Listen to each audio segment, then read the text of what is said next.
I think a lot of people want to know the answer to this next question, which is, what is the fastest road to financial freedom? You talk about everything you're doing on YouTube. You've got $10+ million sitting in the bank today. Oh, no, way more than that. Talk about that too. Like why Mostly cash because I think so... everything's really fluffy right now.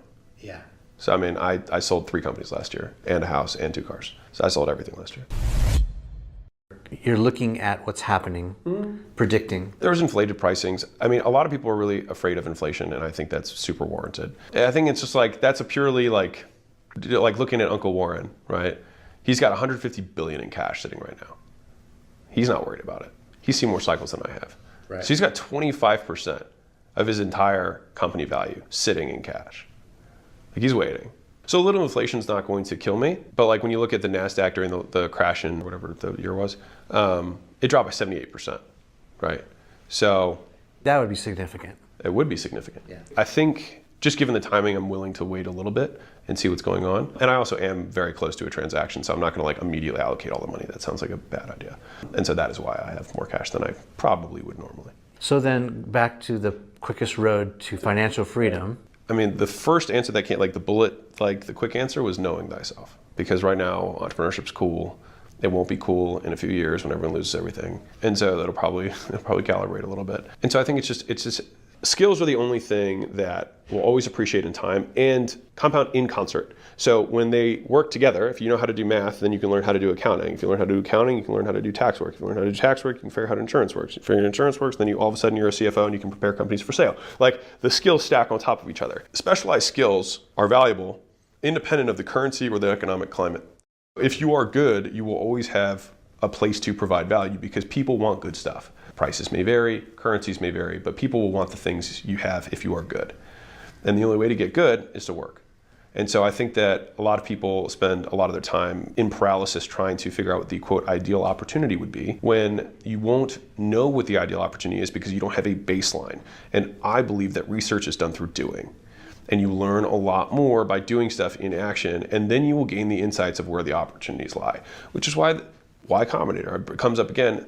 What they look for in past founders, one of their criteria for a successful business is past experience in the industry. I just wrote a tiny blurb about this in the book that I'm writing. That can be tangential. Like, if your dad owned a mechanic shop or was a mechanic, you probably know a lot more about cars than to you it seems obvious. But like, I don't know anything about cars. Nothing. Nor do I really have the interest. But like, if you wanted to get in the space, you probably have some level of knowledge. Some people look at just the whole world and they're like, I don't know anything, but this is maybe a good, but I think it's better to have some level, because usually we have learned stuff in our lives, whether we like it or not. Yeah. And starting in every industry that your parents, your cousins, you worked in, there was massive opportunity. It just depends on how you structure it. My first job was, I was a blender tender at Smoothie King. It's the first job I got. Blender tending, not a very good opportunity, right? I'm probably not going to scale that. Right?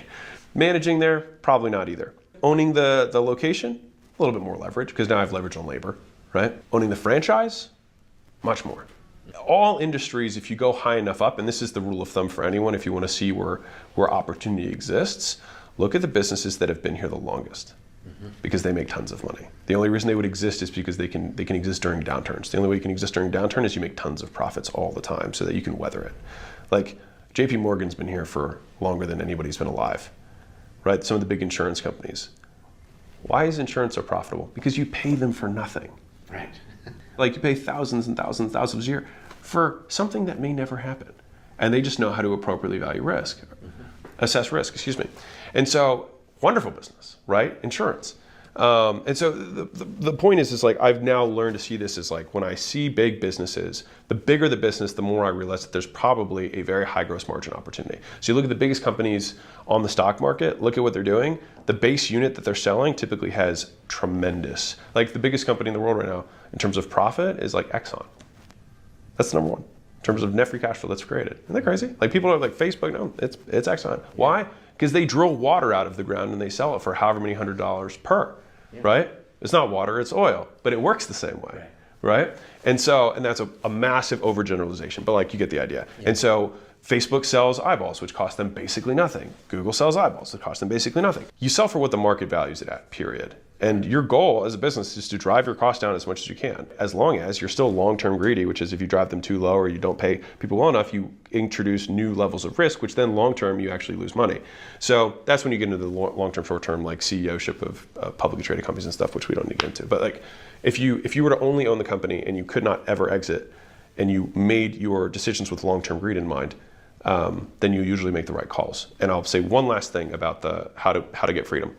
Biggest mistake that I see young people or people who are young in the game making is that they want to become millionaires in 90 days. When most times you could guarantee that you could become a millionaire in a decade, but you have to be willing to not be a millionaire for 9 of those 10 years. And if I had everyone sign a contract that said that when they were 20, they could all be millionaires when they're 30.